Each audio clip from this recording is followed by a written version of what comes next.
Le 1er décembre 1955, Rosa Parks monte dans un bus à Montgomery, en Alabama.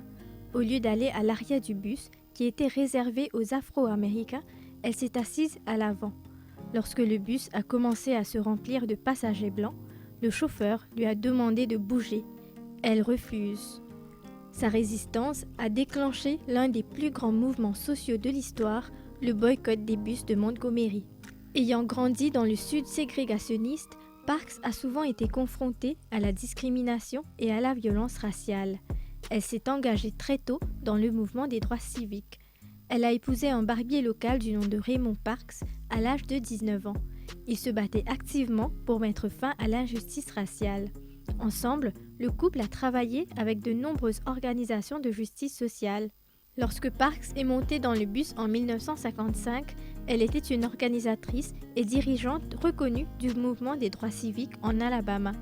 Nombreux sont ceux qui ont tenté de minimiser le rôle de Parks dans le boycott en la décrivant comme une couturière qui ne voulait simplement pas bouger parce qu'elle était fatiguée. Parks a démenti cette affirmation et des années plus tard a révélé sa véritable motivation.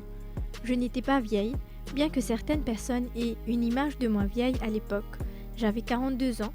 Non, la seule fatigue que j'avais, c'était la fatigue de céder. L'acte courageux de Parks et le boycott des bus de Montgomery qui sont suivis ont conduit à l'intégration des transports publics à Montgomery. Ces actions, par contre, n'étaient pas sans conséquences.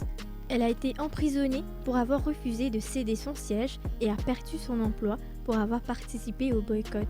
Bien que Parks ne soit pas la première habitante de Montgomery à refuser de céder son siège à un passager blanc, les dirigeants locaux des droits civiques décident de profiter de son arrestation pour remettre en cause les lois locales sur la ségrégation.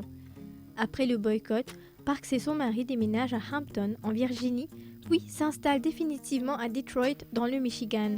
Le travail de Parks s'est avéré inestimable dans le mouvement des droits civiques de Detroit. Elle a été un membre actif de plusieurs organisations qui ont œuvré pour mettre fin aux inégalités dans la ville. En 1980, après avoir constamment donné au mouvement tant financièrement que physiquement, Parks, désormais veuve, souffre de problèmes financiers et de santé. Après avoir failli être expulsée de son domicile, des membres de la communauté locale et des églises se sont réunis pour soutenir Parks. Le 24 octobre 2005, à l'âge de 92 ans, elle est décédée de cause naturelle, laissant derrière elle un riche héritage de résistance à la discrimination raciale et à l'injustice.